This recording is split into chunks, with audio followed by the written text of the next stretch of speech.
May 1994. Ethnic strife rips the former Yugoslavia apart in a modern European Holocaust.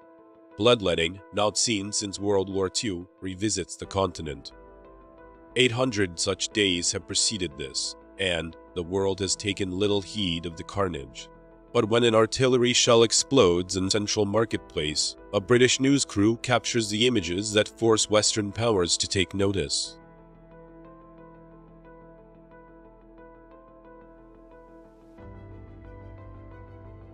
NATO leaders convene and confer, but take no real action.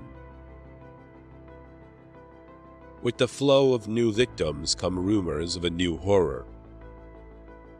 There is talk of concentration camps, mutilation, and mass murder.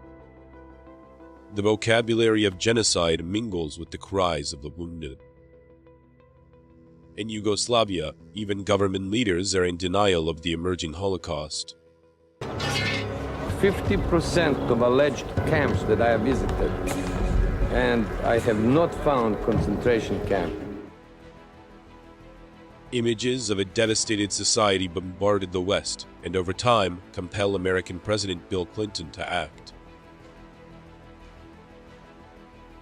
There are still times when America and America alone can and should make the difference for peace. Soon, a 40-year-old creation of the Cold War will take to the skies over Bosnia. And you see planes flying over, and they monitor genocide. Today they took a picture of those killings. They saw everything.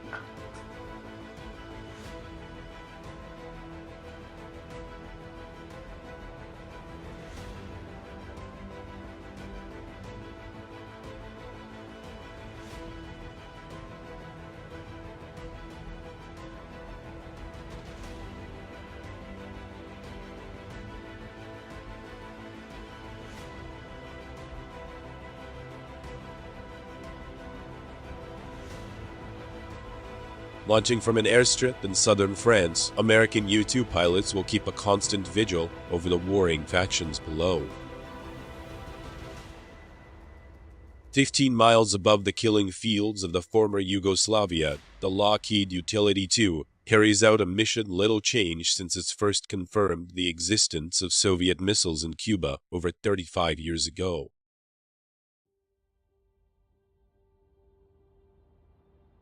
Instead of missiles, pilots searched for photographic evidence of ethnic cleansing. Flying toward the edge of space, a U-2 is a free bird of peace. But this, like most reconnaissance operations, is anything but peaceful. Since 1950, over 100 spy planes have lost their lives, flying secret missions over foreign lands. There's an old saying that reconnaissance flies alone, unarmed, unafraid, and unheralded. And that's true. And people don't realize how brave these men are. They put their lives on the line every time they fly one of these missions. Not only from defenses, but also from the possibility of an engine failure.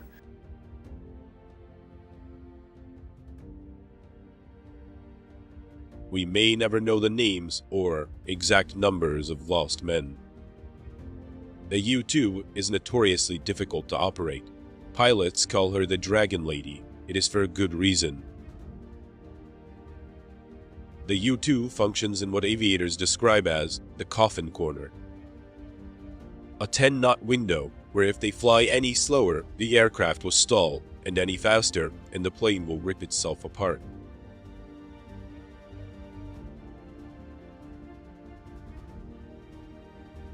At 70,000 feet, oxygen is so scarce that the jet engine's flame often goes out in mid-flight. The plane is subsonic, no faster than most commercial airliners. An engine flameout threatens the best defense it has, extreme altitude. 15 miles above the Earth, the air is much too thin to breathe. Atmospheric pressure is nearly non-existent. The U-2 pilot functions at an altitude where a sudden loss of cabin pressure would cause him to black out in 3 seconds, and all of his bodily fluids to boil off in about 6. Because of this, he wears the same flight gear as a NASA astronaut.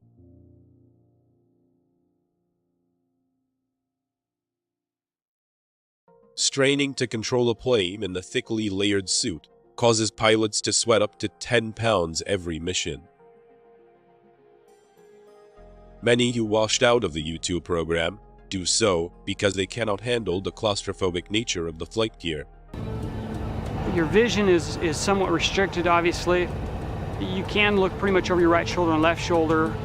You're a little bit removed from everyone else. You're now in kind of your own atmosphere, if you will, in your own little environment in there. And you hear the valves of the pressure suit as you breathe.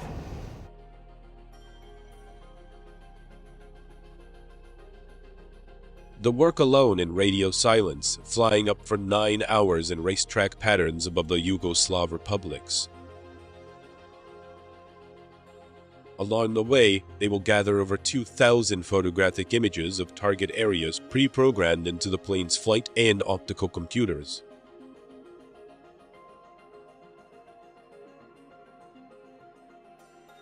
The serenity felt sailing through the cloudless frontier belies the tragedy playing out on the killing fields below. It is perhaps the ultimate solitude. The men in the cockpit call it the breakaway phenomenon. Flying at altitude is it's very peaceful. Nighttime tends to be very impressive for me because you have so much less atmosphere. The sky appears to be much brighter, and there's a definite perception that you don't get from Earth. Moon rises below me and falling stars that burn up below you. And very rarely do we have clouds to deal with at altitude, so typically your view is quite spectacular. The U-2 was the first aircraft designed specifically for America's spy agency, the CIA. Even today, the plane is veiled in secrecy, and many details of Cold War missions remain classified to the year 2010. Using tools no more sophisticated than the slide rule, the legendary Kelly Johnson and his team at Lockheed Skunk Works brought the plane from a pencil stretch to a test vehicle in just 8 months.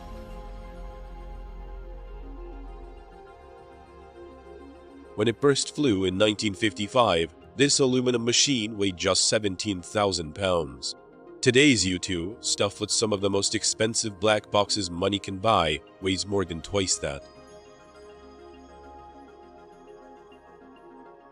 America's spy planes are some of the nation's most closely held secrets. Many of these boxes, and the men who operate them, remain shrouded from public view. Unfortunately, this hasn't always been the case. In 1960, U-2 pilot Francis Gary Powers was downed by Soviet missiles over Russia. During the Soviet media circus that followed, some in the intelligence community denounced Powers for not having used the suicide needle supplied to him. Today's violence still live in a black world. Whether or not the American spy planes can now evade an enemy missile is something even a retired officer will neither confirm nor deny. You actually get a warning in the cockpit if you're being... I can't talk much about that.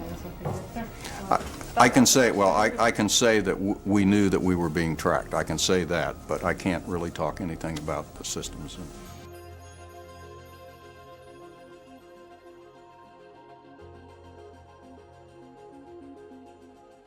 Within minutes of landing, the ground sensor crew removes the 105mm camera from the aircraft's bay.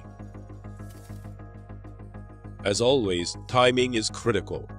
Fluid teamwork ensures that 2,000 photographs taken on the mission will be processed and printed in less than 90 minutes. If rumors are true, somewhere amidst the 10,000 feet of film lies evidence of human tragedy more detestable than war itself.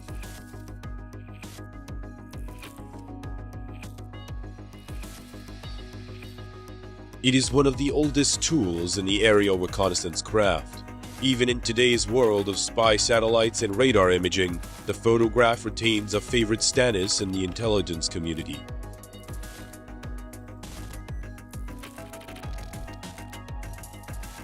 No method is more cost-effective or as reliable.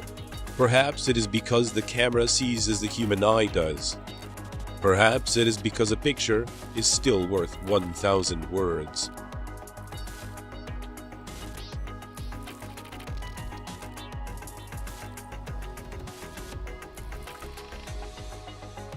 At the photo interpreter's light stand, the first undeniable signs of genocide appear.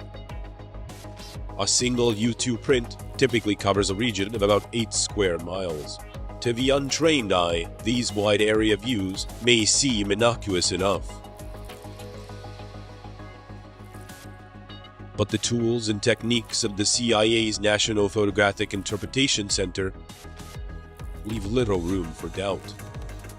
Able to magnify images 250 times, CIA photo interpreters are really highly skilled detectives.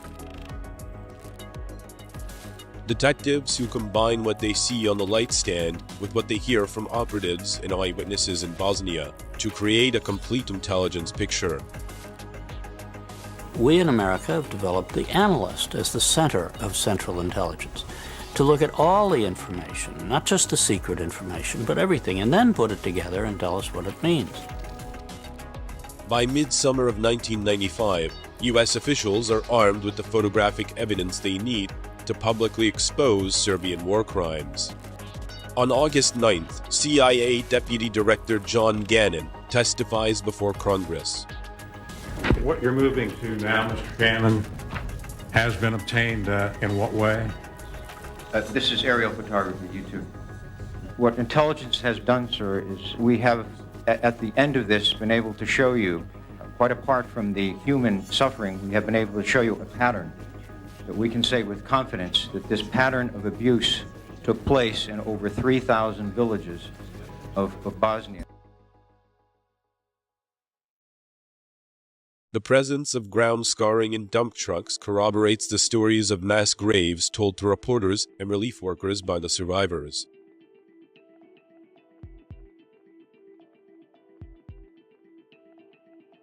When investigators are sent to examine the freshly moved earth, they find thousands of shallow graves where members of the Serbian National Army hastily buried their Muslim victims. Soon, 12,000 additional UN troops will be sent out to stop the bloodshed. In the skies above Bosnia, an aging Cold Warrior helped bring an end to a post-Cold War genocide.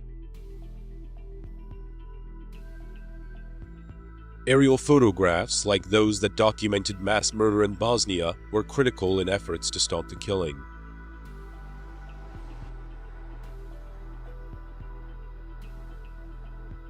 In today's aerial intelligence game, however, photographs alone often no longer suffice.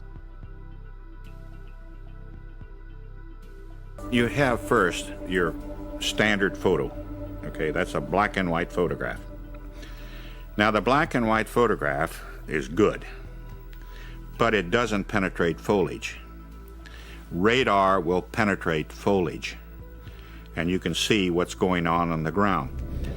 For example, if a truck or tank is under the foliage, the radar will pick it up. Now then, you add infrared, you can see the tank, but the infrared will indicate that the tank is hot, that the engine is on. The U-2 has adapted well to modern times and is no longer restricted to photographic intelligence gathering alone. Some aircraft carry a special antenna that the pilots call C-SPAN 3. With it, the photographic and radar images can bounce up to space and, via orbiting satellite, relays straight down to ground stations, like this one in the California desert.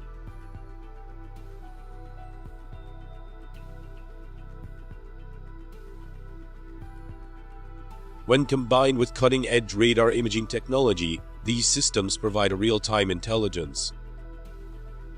The ability to gather data over distant battlefields and within seconds convey it thousands of miles to political and military leaders at home. We're all used to being watched. All kinds of military and intelligence people are just perfectly used to the idea that the other guys are photographing us from space. And, you know, whether you like it or not, that's how we operate. In a world blanketed by spy satellites, some thought that the need for spy planes would diminish. But as the demand for real-time intelligence has increased, so has the need for flexibility. And flexibility is the one thing that billion-dollar satellites just do not have.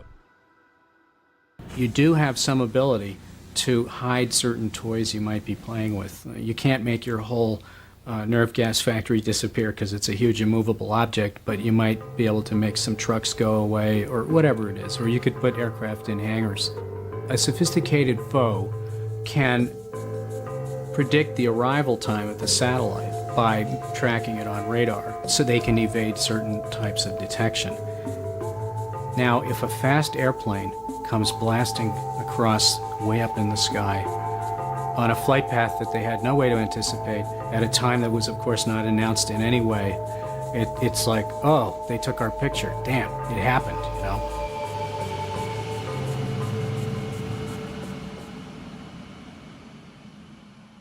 Because the Dragonlady is so difficult to fly, U-2 drivers depend on the eyes of a second pilot called a mobile, who follows behind them in a Z-28 Camaro.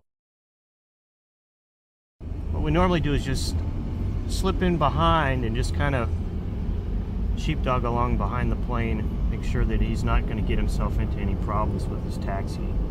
Because the wingspan is so large, we need to keep a safety observer following the plane whenever it taxis around. It's very hard from the cockpit to see exactly where your wingtips and your outrigger wheels are. On some configurations, you can't see the outrigger wheels at all. This truck over here is the pogo vehicle. It's the crew that's going to go out on the runway and recover those outrigger wheels when they fall away during the takeoff sequence. Takeoff normally offset a little bit from the center line so that the crown of the runway doesn't make the pogos fall out too early. And on a lightweight aircraft like he's got, he'll be airborne by here easily. Pogo crew's coming out and removing the pogo pins, which releases small little teeth up in the wings that hold those things in. So they're able to free fall away now as soon as the wings start to flex up and create lift. Meanwhile, I'll take a look around the outside of the plane, look for obvious leaks, incorrect configurations, make sure the lights are working right, trim is set. Confirm, Canyon 5-2 clear for takeoff. Canyon 5-2, perfect.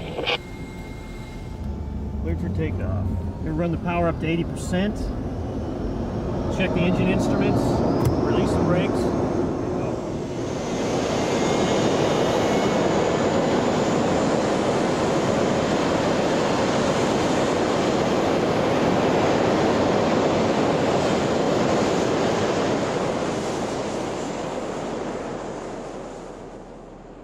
With a massive 103-foot wingspan, the U-2 is more giant glider than jet. Upon its takeoff, it rises like a feather on a thermal wind. Landing is another story. From altitude, it takes the pilot over half an hour to coax the plane to Earth. As he nears touchdown, the pilot uses pumps to redistribute the fuel left in his wing tanks so that they are balanced during the landing. All our pilots pull double duty, by the way. All U-2 pilots are qualified as mobile officers. We usually will do about as many mobiles as flights. It's almost a one-for-one. 5-2, touch and go. Mobile copies. Alright, he said he's going to touch and go on this one, so his fuel must be down low enough. The landings are very unique. There really isn't any instrumentation or anything that helps you land it. The little voice in your ear from the mobile gives you a good feeling for where the runway is, but the rest you kind of just have to get really zen with. And it's all out the window and very heavy stick and rudder kind of inputs required to get the plane onto the runway, because it's very heavy to fly down low at slow airspeeds.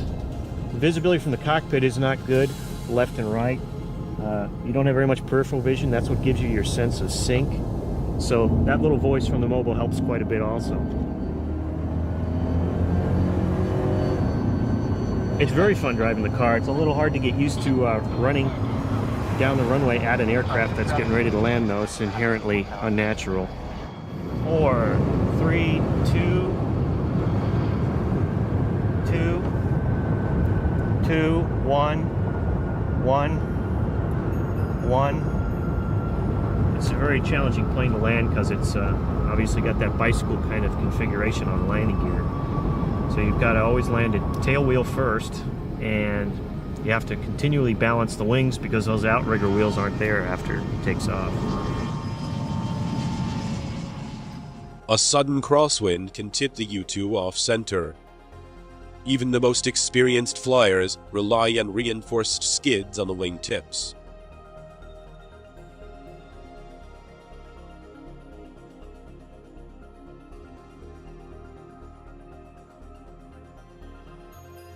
They fly alone and carry no weapons. Instead, recon pilots depend on 3 crucial means of survival: surprise, altitude, and sheer speed. Something the U-2 has never had. Over 35 years ago, Gary Powers was knocked from the sky by a Soviet missile traveling twice the speed of sound. It was at that moment the CIA began their quest to fulfill this need for speed. Soon, American designers launched their newest Black project, one that would create an aircraft able to fly faster and higher than any Soviet missile technician could ever dream. The SR-71 Blackbird. This biplane would be part aircraft and part spaceship, a machine that would travel on 3 times the speed of sound and reach altitudes greater than 90,000 feet.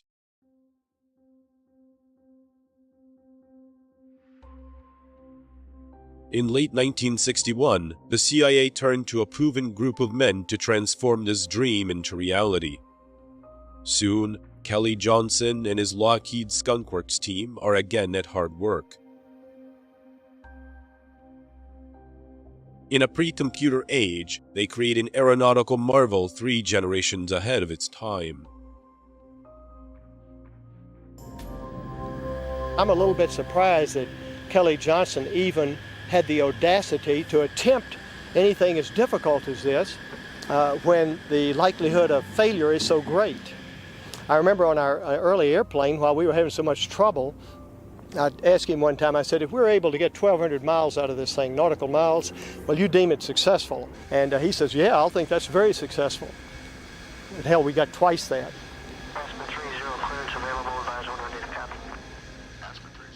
What they got was the fastest aircraft ever built.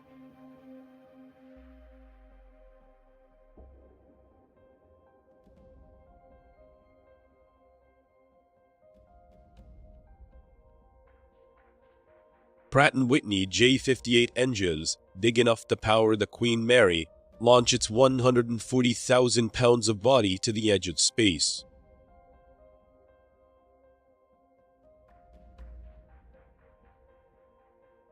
The bullet from a high-power rifle leaves the barrel at about 3,000 feet per second. On a routine mission, the Blackbird travels faster, 3,200 feet per second, for up to 90 minutes at a time. No matter how serene it may look, this kind of special speed requires unyielding precision.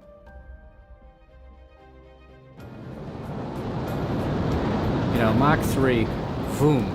The turn radius is something like 100 miles, and they have all these critical fuel problems and other stuff. And so it's not a very spontaneous experience. These are carefully planned, choreographed missions.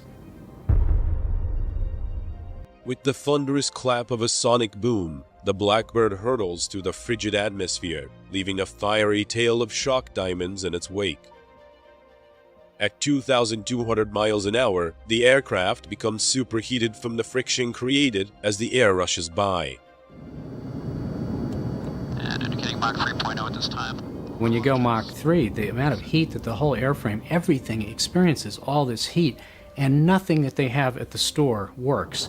You know, there's no paint, no rubber, nothing. You know, metals, plastics, all this stuff is useless.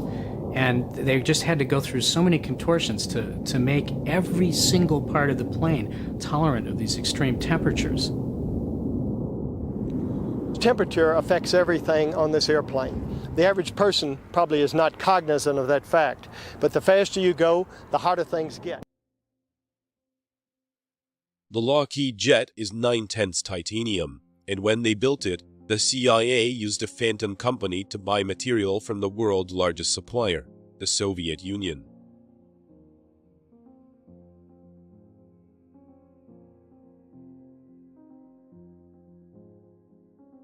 In flight, the titanium skin reaches 1,000 degrees Fahrenheit, causing it to expand by more than half a foot.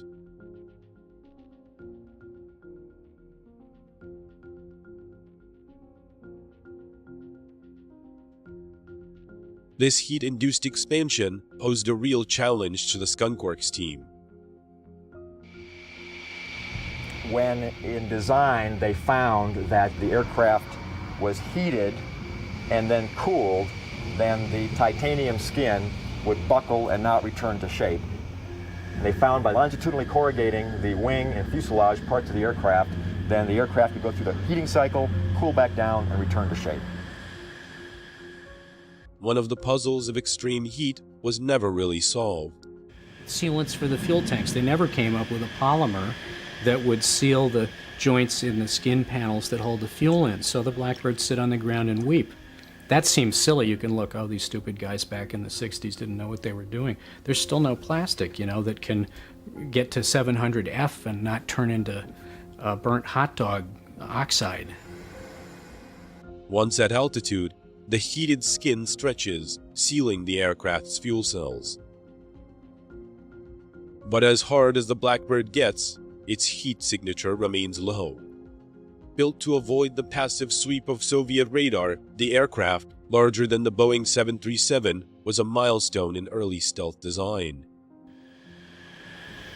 The inward canted tails, the chines that go along the sides, and the materials in the leading edges. There's asbestos and some composites tucked in wedge-shaped sawtooth patterns into some of these surfaces. And the idea of that is to gobble up radar and not reflect it back. I've been told that the Blackbird has a problem on its belly. It's got a belly that has kind of like a boat hull, and that during a shallow turn it may send a great big reflection down at some radar. But it's got a lot smaller radar cross-section than it would have if they hadn't taken precautions to invest in some early stealth work. In its 30 years of service, only 150 aviators have qualified to fly the SR. It is an elite fraternity. Prior to every Blackbird mission, 36 hours are devoted to prepare men and machine for flight. One of the most valued traits, its maturity. Lieutenant Colonel Mike Finan is 43. All who enter the program must meet one fundamental requirement. They must be married. Most importantly, they must be physically fit. Mach 3 flight challenges both mind and body. At altitude, even a simple toothache can lead to blackouts. The job of preparing the pilots falls to men like Sergeant Lee Labriere. This is the S-1031C full pressure suit. What it does, it gives the pilot his own environment to survive in case of an ejection or a rapid decompression at altitude. With the SR flying around 80,000 feet, at that altitude, if he were exposed to the environment, all the fluids in his body would evaporate and he wouldn't last more than probably about 5 seconds. So what we do is we give him this suit, and what it does, it keeps him in his own sealed, safe environment. The helmet itself is one size for all the crew members. What we do is we vary the thickness of the helmet liner itself.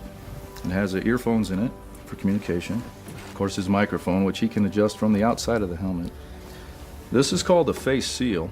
As he cranks this handle here, it pulls the face seal against his face while pushing the helmet liner itself against the back of his head. And what it does, it actually seals around his entire face, and the whole front of the helmet is oxygenated, Every time he inhales, the regulator senses that and pumps oxygen in through these holes, which serve a dual purpose. What they do is they spray air across the visor, which of course has to be down to provide the seal for the suit itself.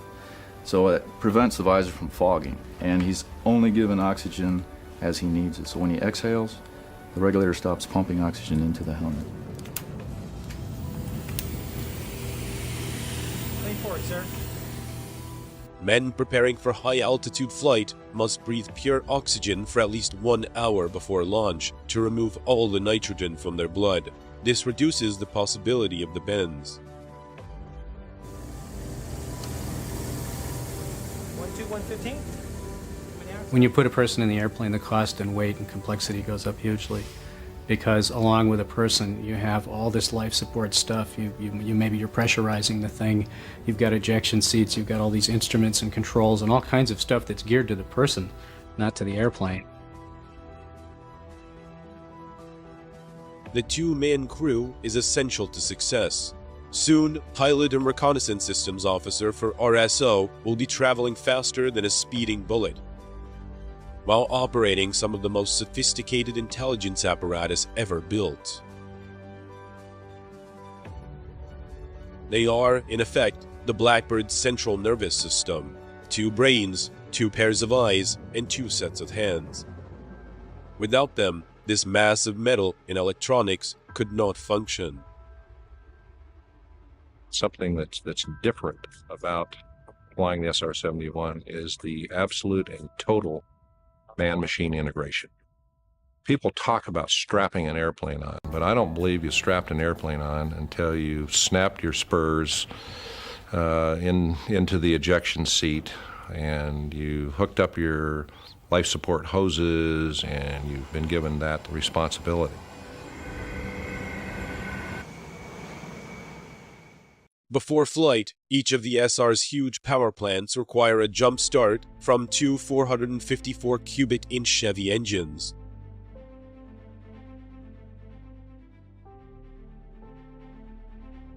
The whine is deafening, and the streaming tarmac reeks of JP-7, seeping from the plane's unsealed fuel tanks.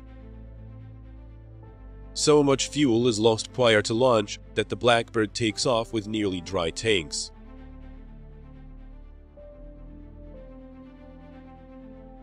The SR must join with a waiting tanker just minutes into flight. Slowing this trisonic jet to match the tanker's subsonic speed is anything but easy. It is a very difficult task for the pilots. That is one of the things that washed people out of the program more than any other part of the regime. The navigator, the RSO, basically found the tanker, got us up behind, and then the pilot was responsible for plugging us in and taking on the fuel.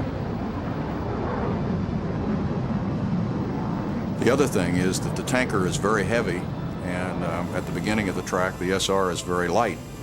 So the SR, it has to slow down because the tanker can only go so fast.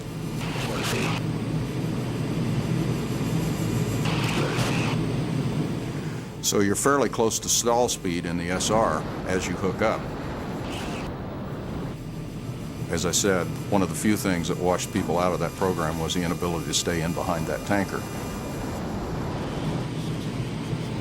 As the fuel is transferred into the SR and the tanker begins to accelerate, that helps, but because you keep getting heavier, you stay fairly close to the stall speed all the way to the end.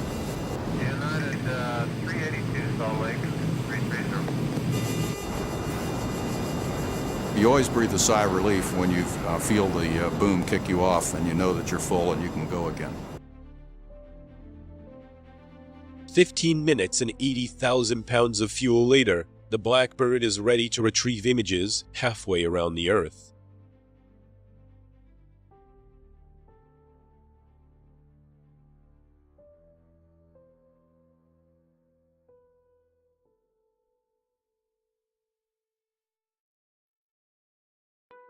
The Blackbird's global reach was first tested in the war-torn skies of the Middle East.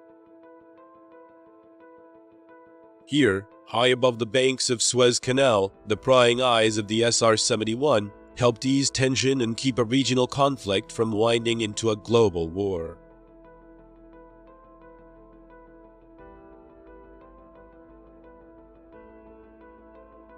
October 6, 1973, the Egyptian army smashes into Israeli troops along the Sinai.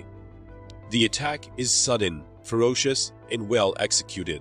The Israelis are caught woefully unprepared by the assault.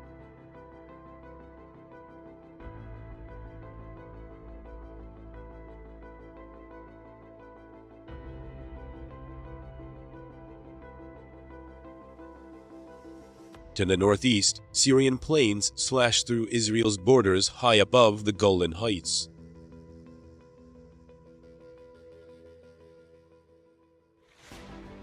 The Arabs are intent on reclaiming land lost to the Israelis in 1967. Obviously, the outbreak of the war by the Egyptians and Syrians was a surprise, and it should not have been. It was the result of a very clever deception that President Sadat had run. He had run his troops up to the canal sort of regularly every month, saying that this was a reinforcement of the canal and just an exercise as how to do it. So when it happened the 10th time, why, it really didn't evoke that much interest. Our intelligence, everybody's intelligence, failed to see through this plan of Sadat's.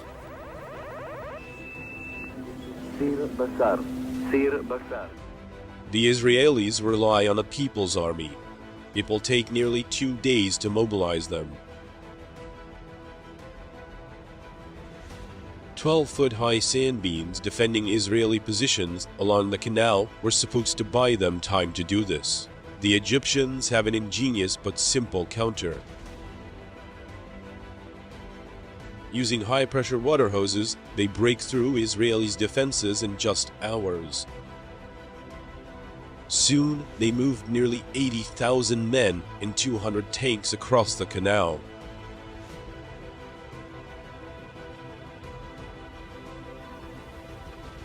Nothing but open desert and a small Israeli fortress lies between the Egyptians and Tel Aviv. The Egyptian and Israeli armies were almost eyeball to eyeball. And one of the things that we spotted was Scud missiles. And at the same time, we saw that the Israelis were pulling some of their Jericho missiles out of their igloos. So now the escalation was that you could go nuclear. As the Israelis threaten nuclear escalation, both Americans and Soviets seek to lower the flame on what is soon called the October War. Just days before the assault, Soviet Premier Brezhnev had secretly launched a satellite to monitor events and aid his Egyptian allies. In response, President Richard Nixon soon orders American SR-71s to prepare for missions of their own.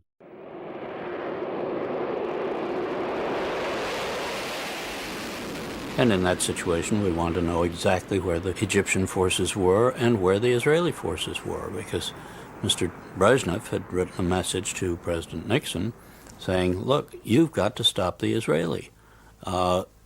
We should go in together, Russians and Americans.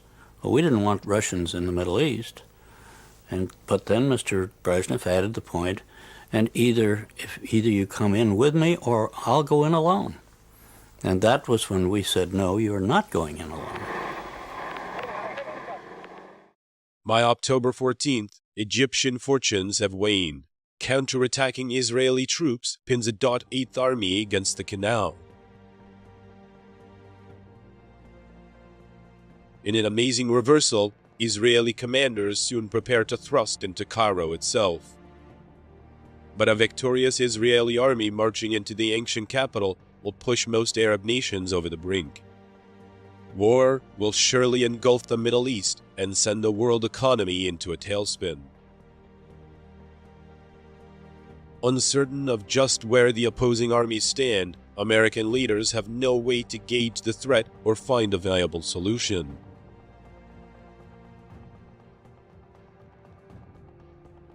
Back in America, the SRs are given the green light.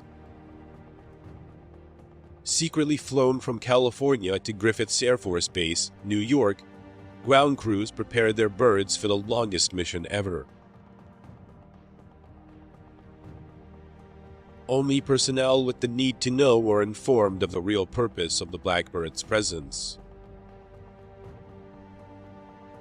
While we were at Griffiths, it was a very interesting atmosphere because none of the people, the general public or even the average military guy on base, had any idea why we were there. The reason that was explained was that we were conducting training missions and trying out some new equipment. The only thing that made it unusual is that we were sleeping all during the day and staying up all night, so anybody that was watching would know that there was something unusual going on, but they probably would only have thought it was a night flight. So it was interesting from our perspective because we would see our friends, other Air Force people there that weren't connected with the program, and carry on normal conversations, and they would be asking us about how the equipment was working and those kinds of things, and yet we knew inside that we were basically preparing for these very important missions. So it was just kind of an interesting dichotomy. Neither Arabs nor Israelis have been told of the impending overflights. The American planes have been denied the use of airstrips in England. The British are fearful of antagonizing the oil-rich Arabs, thus adding a transatlantic crossing to an already difficult job. The primary thing was that we were flying from the east coast of the United States over a lot of water to get to the areas that we were conducting the reconnaissance. Tremendous pressure in terms of knowing that if anything went wrong, you could be in headlines tomorrow. So the areas that we wanted to conduct the reconnaissance over, there were a lot of politically sensitive borders that you wanted to avoid. So flying those missions required a lot of concentration. The navigation system provided you all the information you needed in order to be exactly where you wanted to be. But there was a little extra concentration on our part in order to make the take good.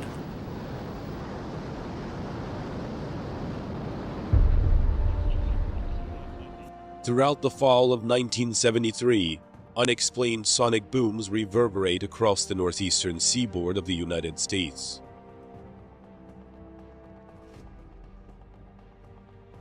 Local newspapers report them as meteoric disturbances.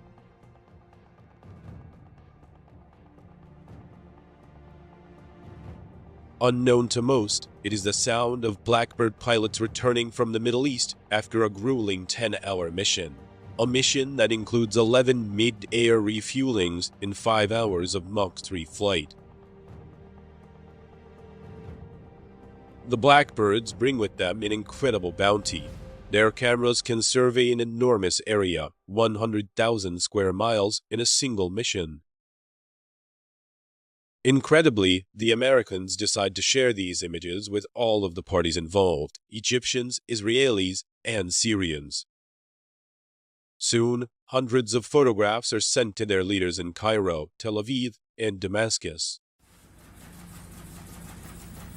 To my knowledge, this is the first time we've ever given photography, which is considered highly sensitive to both sides.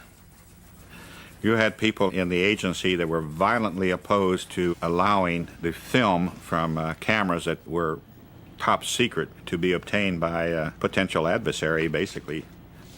Not only that, they were opposed to the sharing, saying that if this material gets out, then people know the capabilities of our systems, then they can take countermeasures. That's always a danger. No one will speak of the capabilities of cameras because if they know that you can see objects, say, 2 feet on the ground, then they're going to take camouflage, concealment, and deception methods. Peace in the Middle East was worth the revealing of our camera capabilities. By October 23rd, a ceasefire is in place. The pictures serve as evidence that neither side is engaging in a military buildup. It is hoped that they will ease tensions and maintain the peace. By 1974, a new commander-in-chief supervises Blackbird flights over the Sinai. CIA officials use a diorama in briefing President Gerald Ford on the situation.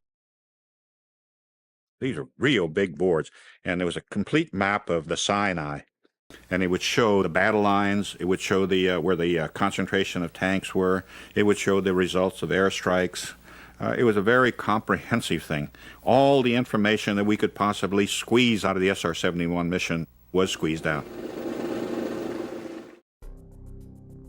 Photo images taken by American spy planes helped create a trust between Egyptian and Israeli that eventually leads to the Camp David Peace Accords of 1976.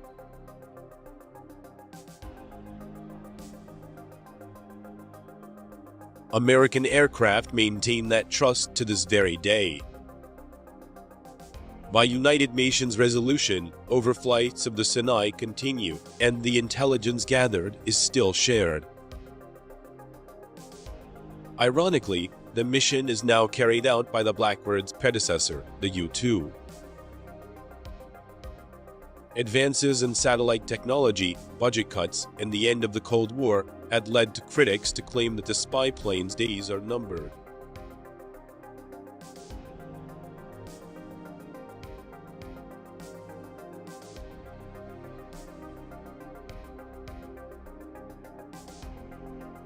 Evidence suggests that the next generation of hypersonic reconnaissance jets may not have been that far off. That even now, men are streaking to the edge of space faster than ever before.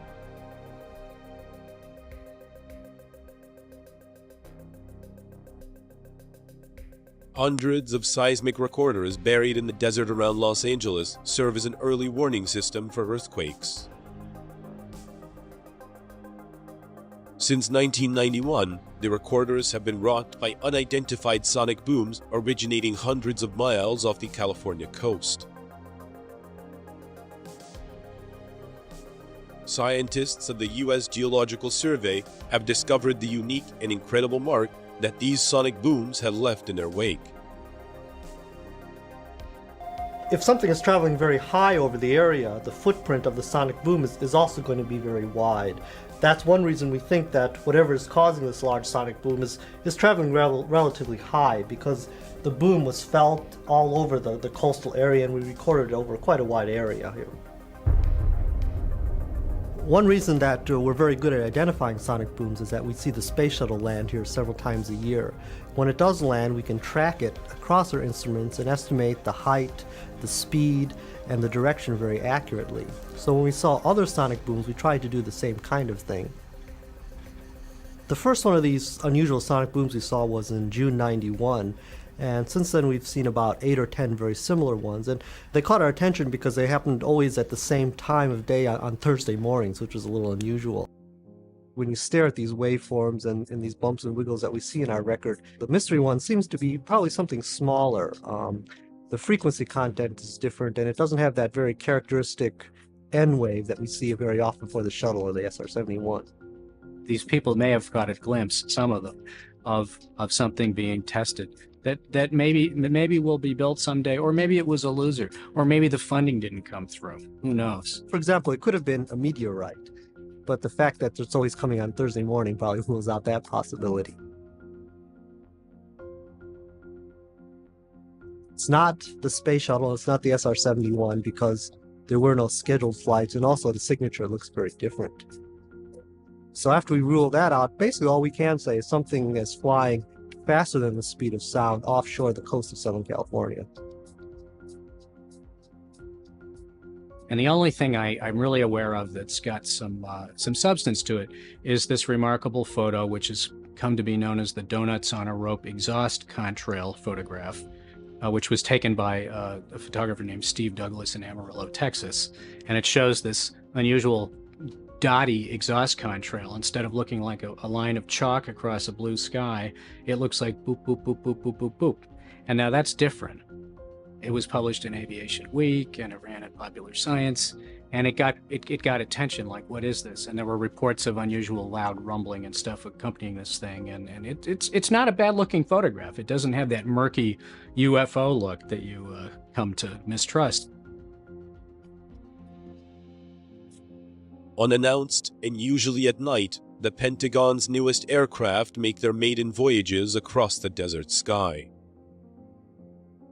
Like the SR-71 and the U-2, today's black projects are born at a remote desert testing facility in Nevada called Groom Dry Lake or Area 51.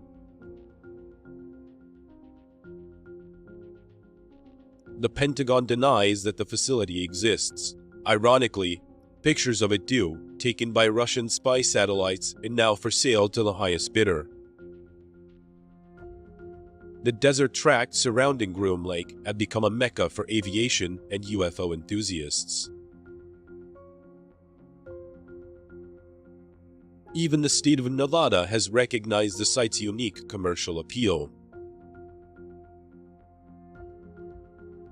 But occasionally Air Force testing leads to real clues like unusual noises or strange contrails.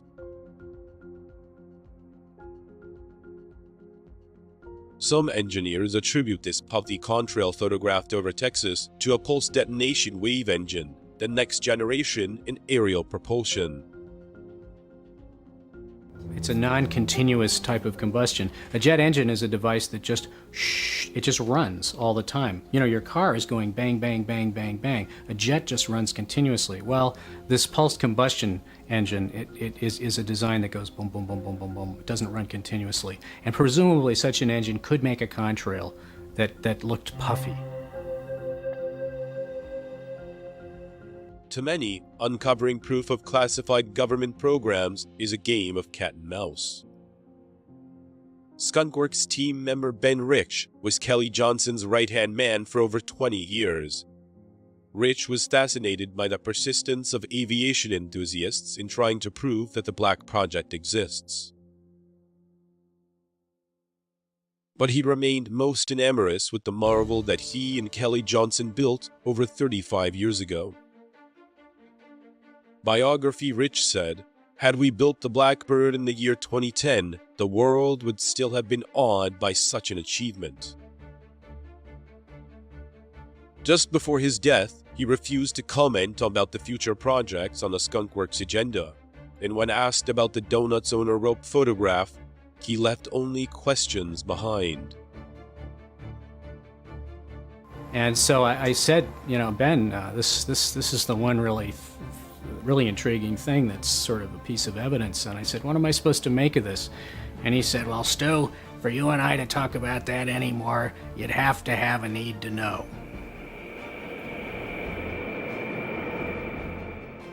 Like most Cold Warriors, the Blackbird faces an uncertain future, but more than once it has been retired, only to be pulled back into service in a time of need. Those who flew the SR say that no satellite will ever match its flexibility. They say that without a high-speed reconnaissance aircraft, America will be left wanted.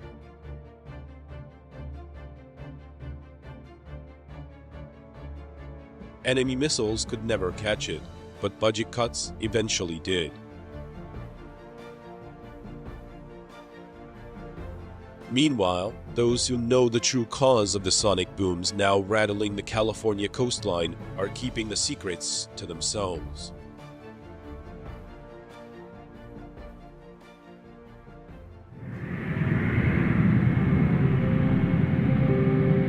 There was a day in 2011 when I'm told I was the highest person on Earth. Literally. On that day, I traveled to the space equivalent altitude of 70,000 feet. Thanks so much. We'll see you tomorrow. It was a voyage to the edge of infinity. For a few minutes that I will remember for the rest of my life, I stared through the frost formed on the canopy of our aircraft as deeply as I could into forever. I'm Gary Sinise, and this was my high flight.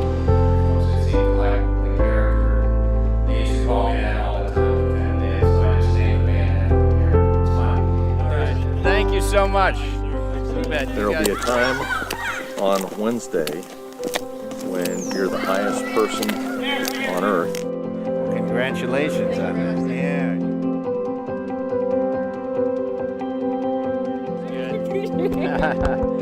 You got it. That'll be good for the wall.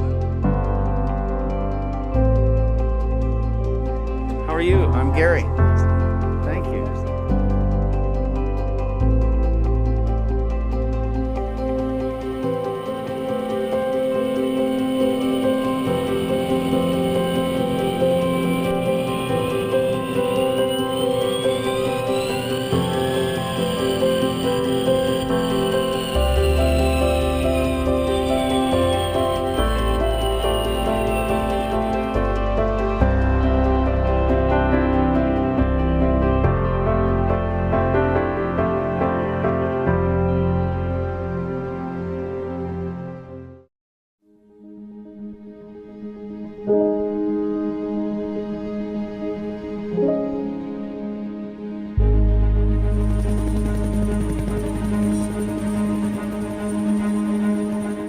Over the years, I've been blessed with many opportunities to visit our servicemen and women in the distant and often dangerous places where they live and work. In 2010, through a friend of mine who worked for the USO, I was invited to take a flight on the legendary U-2 spy plane. As enthusiastic as I was, I didn't fully realize all that a U-2 flight involved. By the time I boarded an airliner to return home, I would have met a group of people and flown to a place I would carry with me for the rest of my life.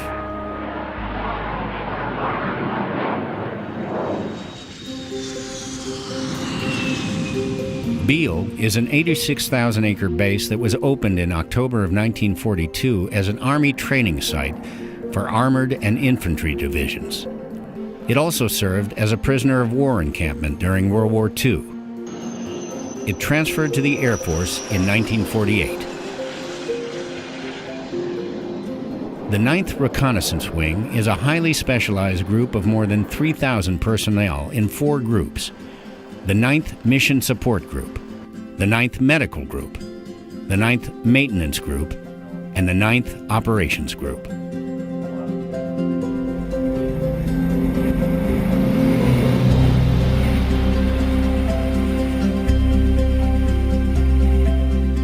And Beale is headquarters for our U-2 program. The U-2 Dragonlady is one of the most amazing defense systems ever developed by the United States.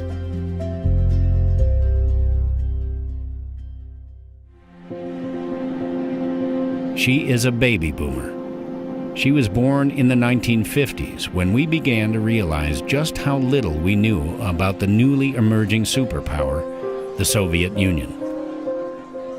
Once the USSR became a nuclear power, it became a matter of national security that we find a way to carry out reconnaissance over her. Doing that meant flying at an altitude higher than any defensive aircraft or surface-to-air missile could reach. That meant flying to a height considered the very definition of space. Design of such a watershed airplane became a priority of the legendary Kelly Johnson at Lockheed Martin's Advanced Development Programs, better known as the Skunk Works. Johnson was an aeronautical genius who developed over 40 aircraft, including the P-38 Lightning, the P-80 Shooting Star, the F-104 Starfighter, and the SR-71 Blackbird. The U-2 program, like many successful military programs, began in the political environment. So after World War II ended, obviously political tension develops between the Soviet Union and the United States. There was very little known about the interior of the Soviet Union. So in 1953 to 54, the United States secretly ballots a program to produce an airplane that can fly above the suspected ranges of surface-to-air missiles at that time. And Clarence Kelly Johnson and his Skunk Works come out, and he says, I can take an F-104 Starfighter. I can take that fuselage, and I can take the wings off, and I can marry it to extremely efficient glider wings, high aspect ratio wings, long, thin wings that are extremely efficient up high. Their target altitude was 66,000 feet. So the first U-2 flies in 1955. And in 1956, we employed it operationally for the first time for the overflight mission of the interior of the Soviet Union. May 1st, 1960, when Gary Powers was shot down, did two things. One, it exposed the U-2 program. Khrushchev made it so. And the second thing it did, even in that particular airplane's demise, was confirm for us that the Soviets did in fact have missiles that could reach that high. And really through the ingenuity of its engineers, its pilots, we've taken this Cold War system and morphed how we employ it so that it becomes relevant and effective at pretty much all levels of war.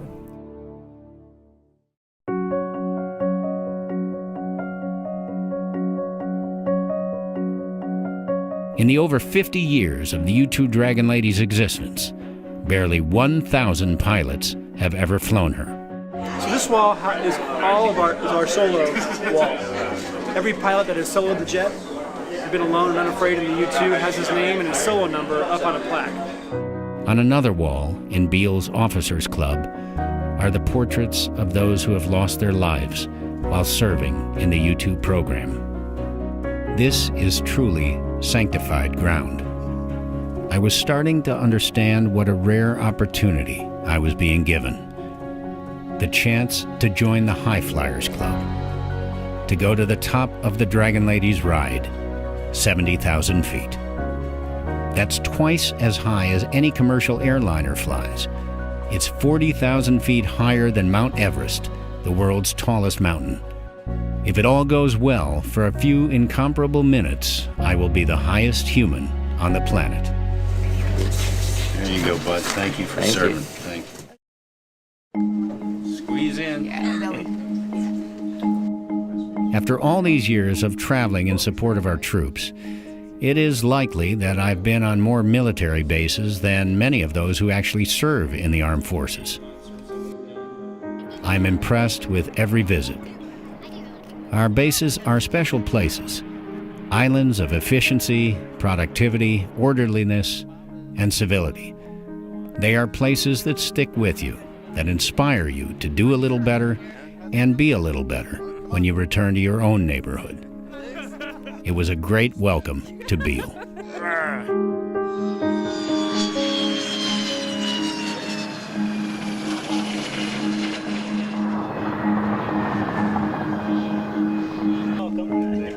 The first steps you take to get to 70,000 feet are toward the flight surgeon's office. This whole adventure can end right here. So for a high flight or high altitude flight, things we look for include one, making sure that they'll fit into the ejection seat and can safely eject. So it's unique to each airframe, has different parameters, and so we just got to make sure that they're kind of meeting the standards for that, and that's the first thing we look at. Second one relates a lot to decompression sickness, the idea of kind of going from a high pressure situation up to a low pressure area. When that happens, we have gases in our body that will kind of off gas into our bloodstream, much like opening a bottle of Coca-Cola or product like that, where you can then get a bunch of bubbles that pop out. And as a result of that, it can lead to some problems that we would have to later use a hyperbaric treatment or a hyperbaric chamber to treat. And things we also want to look at is because gas expands, if there's ear sinus issues going on or they can't clear those areas, or if they have dental pain, dental pressures, again, that gas in those areas can expand and create a lot of problems. So we wouldn't want them to fly if we had those issues in the mix. It's all good? Yep. To be honest, I do have a few problems with my ears and sinus, and I have never been to 70,000 feet before. I'm anxious to go, but I'm also a little apprehensive. Mr. Sinise, this is your 1042. It's your clearance to fly. Go up to altitude and get on the plane. Great, I'm good to go. You're good to go, sir. Have a nice flight. Great, thank you. 70,000 feet is a hostile environment for human beings. At that altitude, a catastrophic loss of pressure will cause your bodily fluids to begin to boil within seconds. So, there are some things you have to know and do before the Air Force takes you to the edge of space.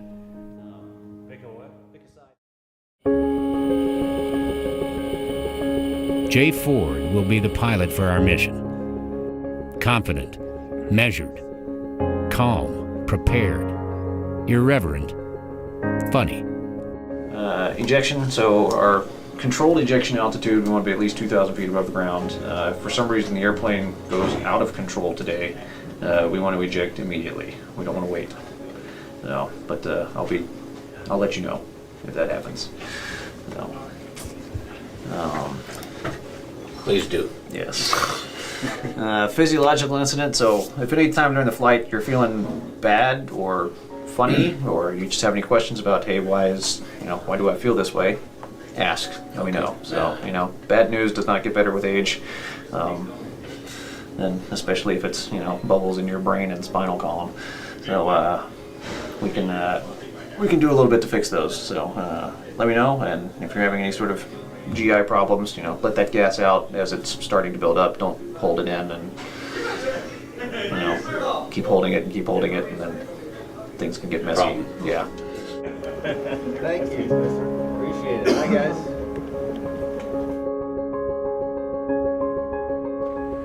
Jump on in. You want me in this one? All right. I mean, everybody that comes out here is already, they're already a good pilot. So it's just a matter of... You like being alone. I do. Because you're up there by yourself for how long? Could be 12 10 plus hours? yeah. 12 plus hours just flying. So you get used to it to a certain extent, but yeah, it is hard on the body. So, but the altitude that you're at, that will be inside in the airplane is about 28,000 to 29,000 feet. So if you think about it, you're sitting on top of Mount Everest for, right. You land and you feel like you got run over by a truck sometimes. So, and then is that one gonna? Yep, he's going out. That one leaving? Yes, sir.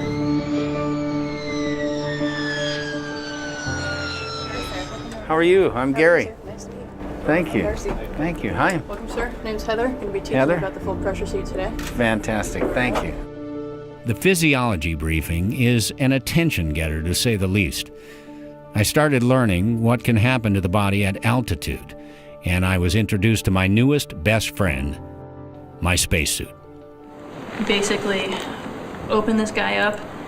You should be able to feel that it's open, and we go ahead and just add a little bit of air volume, close off the suit just a little bit. You'll feel the suit. You don't want to fully inflate it, but just add a little bit of extra. A loss of pressure in the airplane instantly makes the spacesuit my life support system. There are any number of dangers to humans at 70,000 feet, which can result in a very bad day. Will somebody be asking me how I'm feeling, or and I'm just describing what's going on with me? Absolutely, yeah. So Jessica's gonna... There's hypoxia, which is deficiency in the amount of oxygen reaching the tissues. At first you feel euphoric, just before you become totally incapacitated. Decompression sickness. This is what scuba divers call the bends. It too can be fatal. Altitude sickness. Illness caused by swift ascent to a high altitude, resulting in a shortage of oxygen, characterized by hyperventilation, nausea, and exhaustion. Heather Fox, the U-2 pilot who led the briefing, knows her subject and the symptoms all too well. In about February 2009, was flying a op sortie over Afghanistan and started to feel bad with a decompression sickness. Basically started having symptoms of nausea, vertigo, a little trouble staying conscious, felt like I was going to pass out. So at that point, realized it was decompression sickness and started the turn towards my home base. Although ejecting at the location I was at probably would not have worked out very well. So at that point, the choice was to bring the aircraft back. It was about a 4-hour flight home, which was probably the worst 4 hours of my life, I must say, and just started the flight towards home. I will say that we've got folks up here doing this every day, and most of the time it goes well. So this isn't something that happens to a lot of folks, but it happened to me that day. But it's something we all know that's out there, and gladly do it to support the troops that we're supporting on the ground. It's something that we want to do.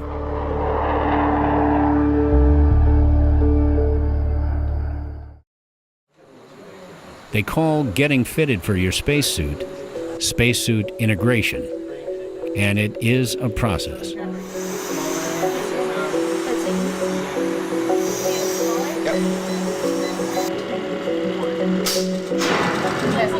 level 300. There you go. Good job. So we're gonna get your helmet locked onto the suit. Bear with us. Okay. They had some trouble fitting my face shield and seemed a little concerned about it for a while. Now, so when you put the mask back on, just press on, because there's an aluminum strip around your face. So you might want to just press down so they actually conform to your face. Sorry? It should go like this. And breathe. 1.1, 800. All right, that was successful. We're moving on. Yay! The Barca lounges they use are really comfortable, but after you lie there for a few minutes, you have a little time to reflect. I remember one of the crew asking what I was thinking. To be honest, I was thinking, I'm glad my wife doesn't know all that's involved in this. You start getting ready to fly by pre-breathing pure oxygen.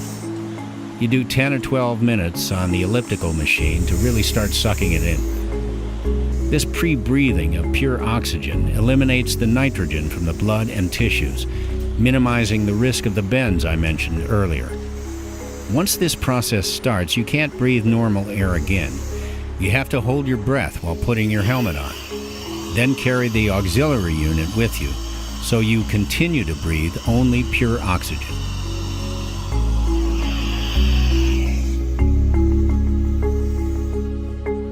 I was starting to get a bit tired, but my day was only beginning. To help me recognize the onset of hypoxia or other altitude-related illnesses, the team placed me in the altitude chamber. 3, 2, 1. Testing for flight level 300. There you go, good job. The first thing that I'm looking for is make sure that he's feeling comfortable in the suit. He's comfortable moving around in it while it's fully inflated at altitude. That he knows where a lot of the things that Heather mentioned earlier today are, the vent air, the controller, how to be able to use that, how to be able to urinate, to be able to identify his hypoxia symptoms, because that's very important. There's not going to be anybody sitting back there with him, so he definitely is going to need to be able to identify those on his own. Remember, you're talking to an actor. Remember what I said about ear troubles? I really felt them in the chamber. Watch what happens to the beaker of water when the altitude simulated in the chamber reaches 60,000 feet. At that height, the air pressure is so low, your normal body temperature of 98.6 degrees will boil your own body's fluids. Things that make you think. Still not done. Now I have to learn the art of egress, getting out of the U-2 if something should go wrong on the ground or in the air. Of course, if you do find yourself hanging from a parachute at 70,000 feet, you also need to know how to control it. Ouch. This night, the leadership at Beale hosted a dinner for us. It is such an honor to be able to talk with these folks. They are the best in the world at what they do. I hope they understand the degree to which they all inspire and sustain the rest of us. All I can say is, God bless our troops. I retire a tired man. I feel like I've been drinking from an informational fire hose all day. It all kind of runs together. I don't know how much I actually remember. If something did happen, would I really be able to save myself? Well, there's no turning back. Tomorrow, I will visit a place I have never seen before and will likely never see again. It all starts to feel slightly surreal. I'm certainly ready to sleep. I only hope I can.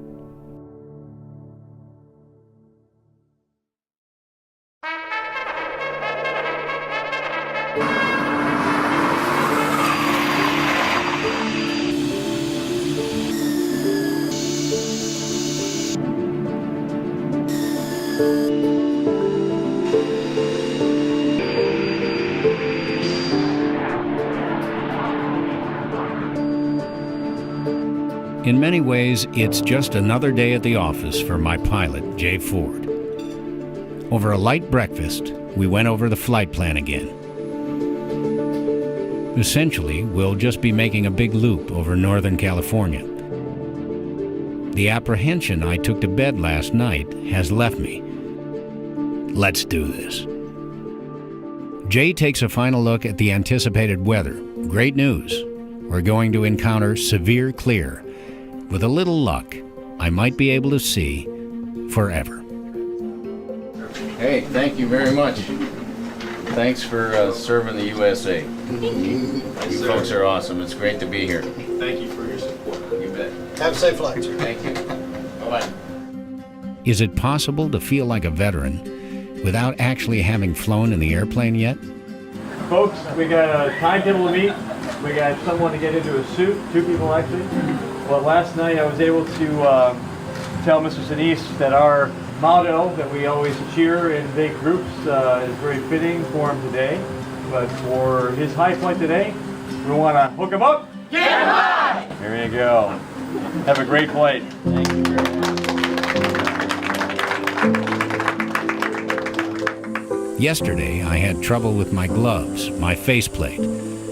I fumbled the fitting of those personal collection devices everyone always is so curious about when one is wearing a spacesuit. I worried about holding my breath long enough to put my helmet on and get the pure oxygen flowing through it. But today, well, I feel like I've been here before.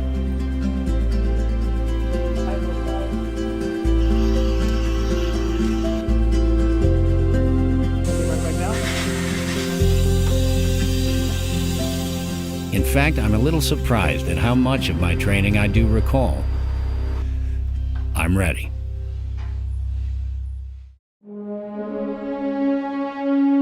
This is so cool.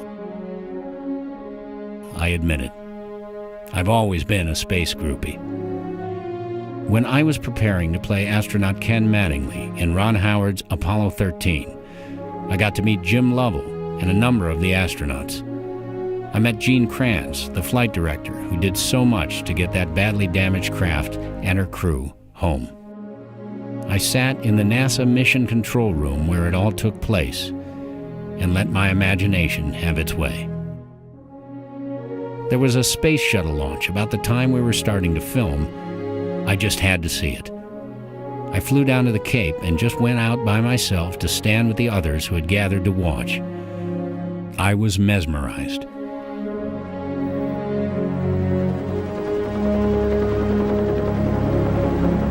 I watched the ignition, this great and terrible belch of smoke and fire coming from the huge nozzles at the bottom of the shuttle and its tanks.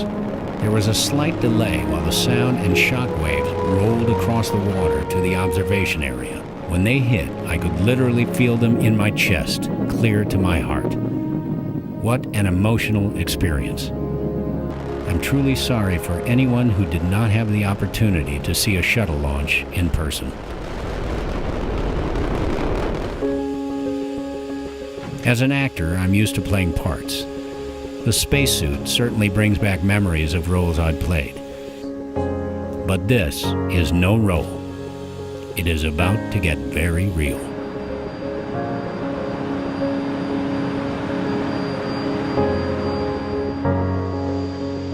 First, they integrate you into your spacesuit.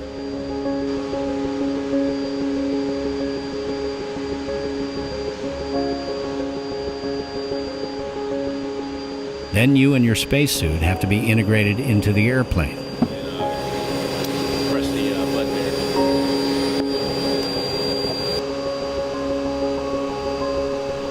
I had to test my ability to reach those levers and handles I would have to pull if it became necessary to get out of the U-2 for any reason.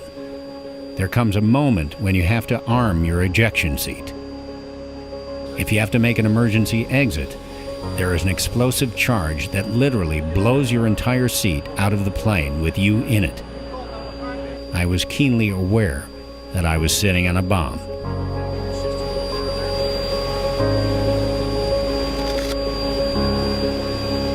And through your Engine start is approved, cleared to Beale Airport. As filed, on departure of flight runway heading, maintain flight level 230. Expect flight level 600 5 minutes after departure.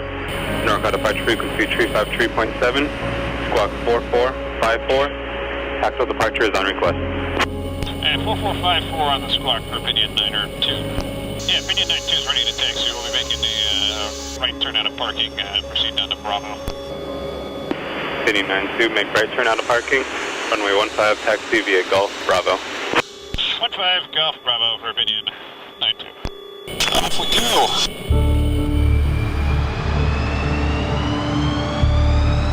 So begins a journey like none other I have ever taken.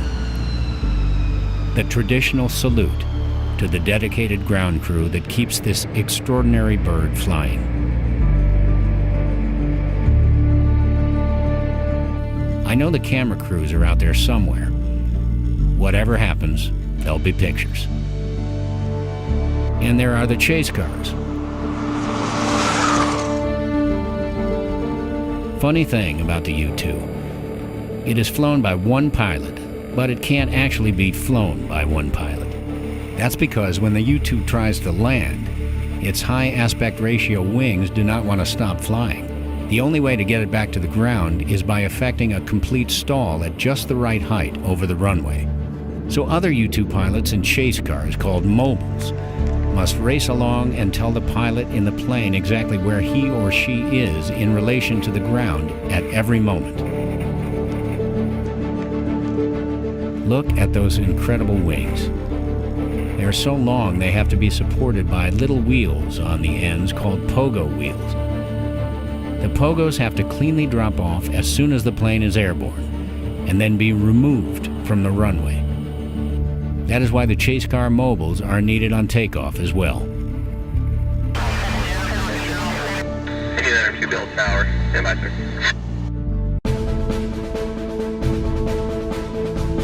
Indian 2 Bill Tower, hold short runway 15. Holding short 15, Indian 2.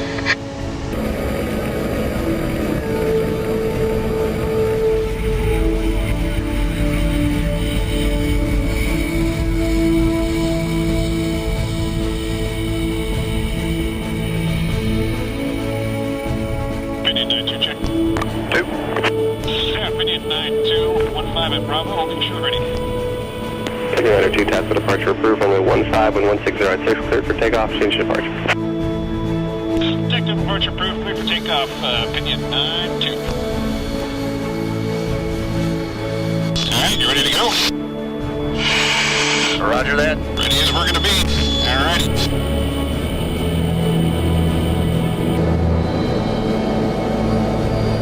We are cleared to go.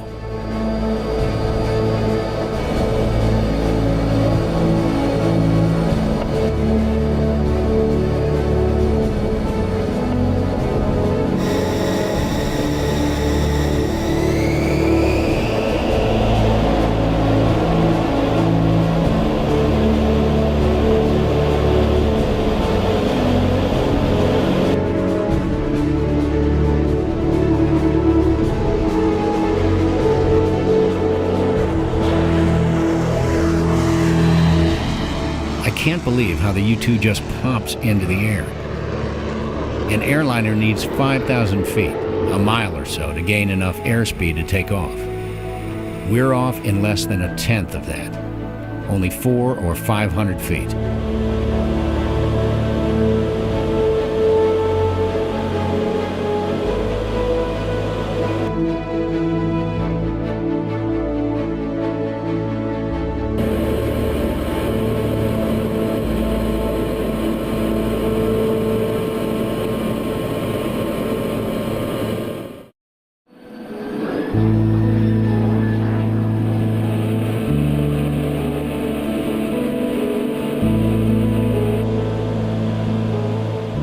This U-2 is so smooth, I almost feel serene inside it. Yet the altimeter clearly shows it is climbing like a homesick angel.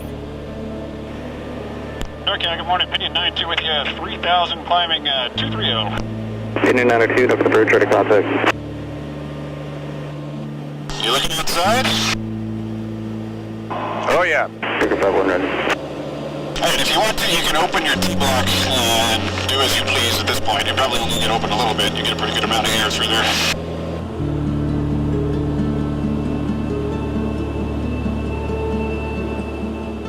It sounds strange to say it, but so far the flight feels like a relaxing breather from all the intense training I've been doing for it. Oakland Center, good morning, Pinion 92 with you, 19.8, climbing 230, direct Pinion. Pinion 92, Oakland Center, climb out above flight level 600. At or above 60, Pinion 92. Jay has a mirror so he can see me. I didn't know till we got up there that that was the only way Jay and I could make eye contact. The altimeter continues to spin higher, higher. So we're at almost 29,000? Yep, just passing through 29, approaching 30. And we've been airborne for about 5 minutes. That's fast. Yeah. We went from the bottom of Mount Everest all the way to the top in 5 minutes, and I don't know, I think most people train for like 4 months to try and do that. Your perspective really changes quickly. Man-made objects look like toys, if you can see them at all. Mountains start to look like sand dunes or snow mounds. Like Jay said, we are higher than Everest's 29,000 feet in no time. My cockpit sits about a foot higher than Jay's. That's why in level flight, I will be the highest person on Earth when we top out. It's a pretty view up here. Yes, it is. It gets better, too. It's very special. So I can see how you get a little hooked on this. Yeah, it's pretty darn special. Alright, so here's 45,000 feet. So we'll just continue to set the new personnel altitude records for you for the rest of the day. That did not take long. No.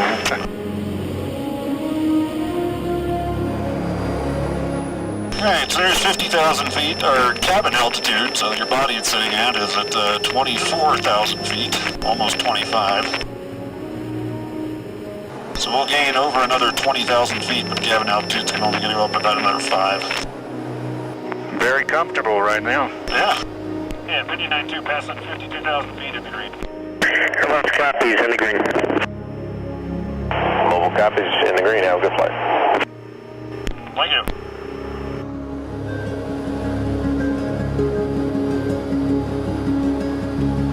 Where are you from, Jay? I'm from Georgia originally. I grew up there, born in Albany, down in the south, and we moved north of Atlanta when I was 2. And you joined the Air Force when? 1998. So I went to the Air Force Academy out in Colorado Springs, and got my degree in computer science. And I went to Mississippi for a year for pilot training at Columbus Air Force Base, and then moved back to Georgia, to Robbins Air Force Base, down by Macon, and I was there for 4.5 years before I came here.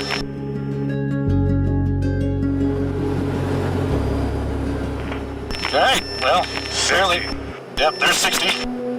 So we are now well above the space equivalent zone where if we didn't have the suit and we stepped outside, you'd boil to death.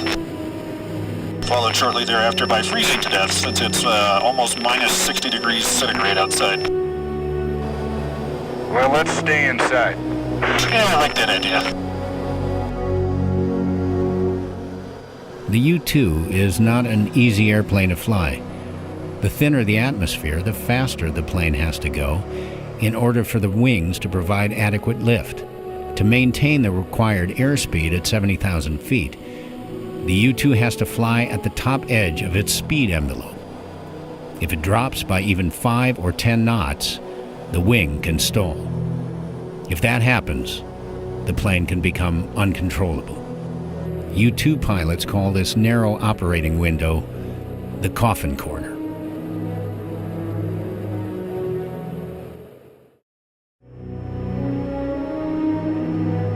This is incredible. Wow. Yeah, it really is. It never gets old. Best view in the world. Getting a little darker up there. Yes, it is. Yeah, if you look up towards the sun, the sky is pretty much totally black up there. And then as you look closer to the Earth, where most of the atmosphere is, since we're above most of it now, you get that nice thin blue line of all the stuff that keeps us alive. But do stay hydrated. Okay, I'll keep drinking. I'm making movies back here. Awesome. We are really up here. Wow. Oh, yeah.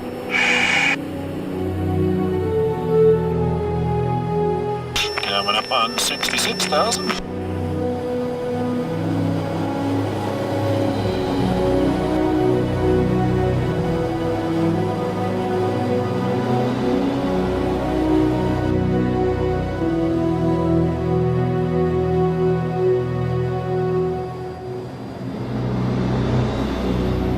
Well, can you see that the Earth is indeed round?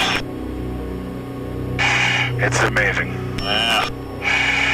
Just, you get almost speechless. Yeah, using words to describe what it feels like and looks like to be up here is just not adequate. It's just so smooth. It feels like a glider. I have to remember to stay hydrated while I'm up here.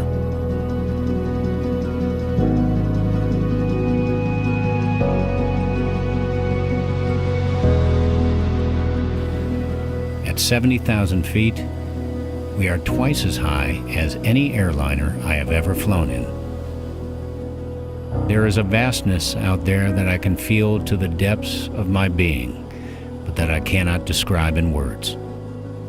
I fully understand why some astronauts have felt compelled to become writers and painters. At some point, even the prominent geographic features on Earth, like mountains and large lakes, become so small you almost feel like you are leaving them behind.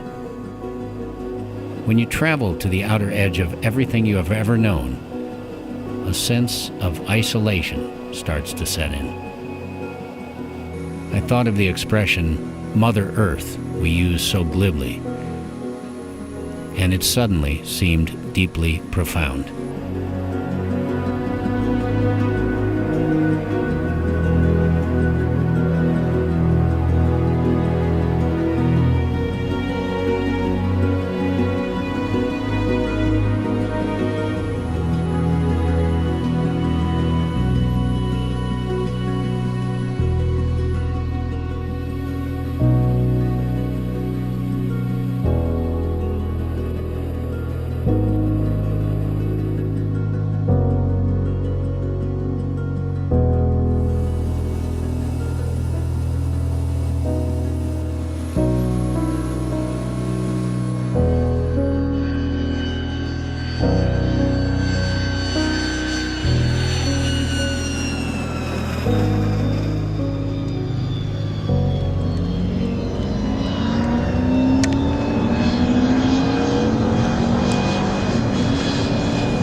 Mom, I'm home.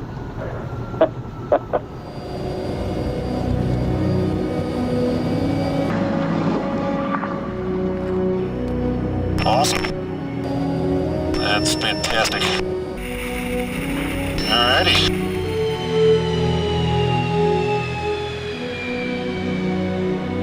Incredible. Wow. Look at that reception party.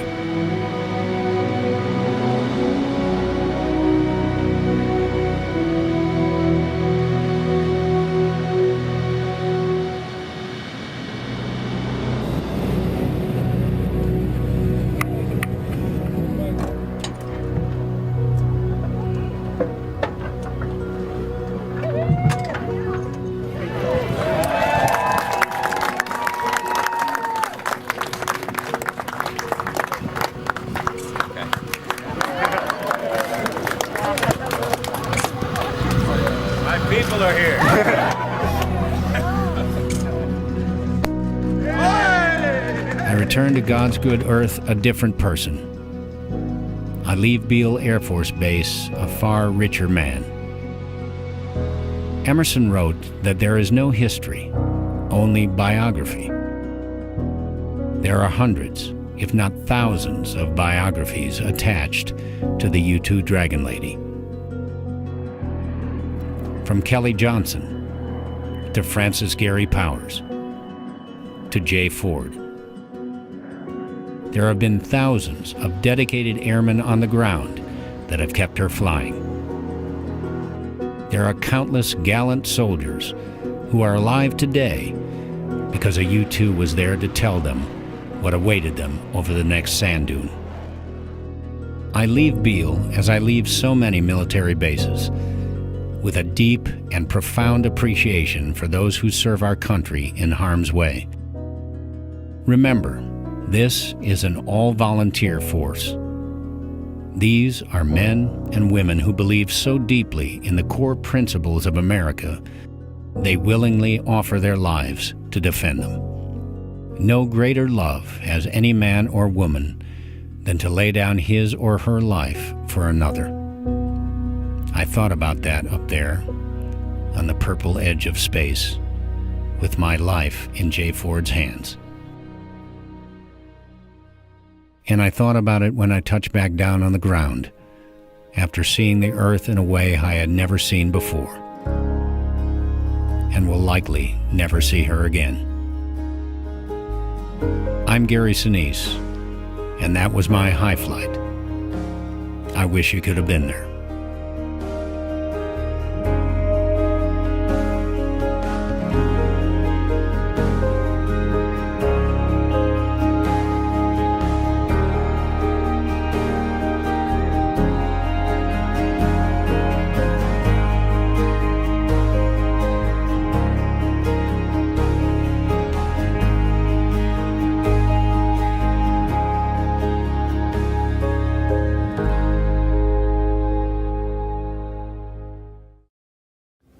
Hi, I'm Gary Sinise. I hope you enjoyed High Flight. And for information about the Gary Sinise Foundation's mission to serve and honor the needs of our defenders, veterans, first responders, their families, and those in need, please visit our website at www.GarySiniseFoundation.org. Thank you. May 1994. Ethnic strife rips the former Yugoslavia apart in a modern European Holocaust. Bloodletting, not seen since World War II, revisits the continent. 800 such days have preceded this, and the world has taken little heed of the carnage. But when an artillery shell explodes in Central Marketplace, a British news crew captures the images that force Western powers to take notice.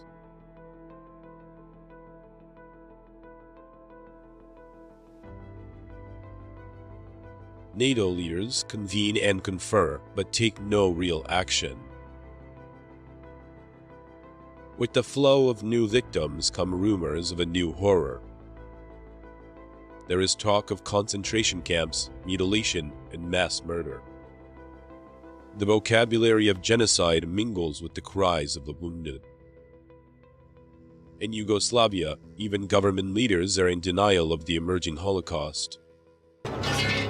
50% of alleged camps that I have visited, and I have not found concentration camp.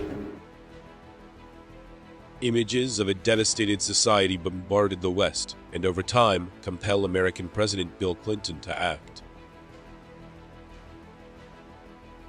There are still times when America and America alone can and should make the difference for peace. Soon, a 40-year-old creation of the Cold War will take to the skies over Bosnia. And you see planes flying over, and they monitor genocide. Today they took a picture of those killings. They saw everything.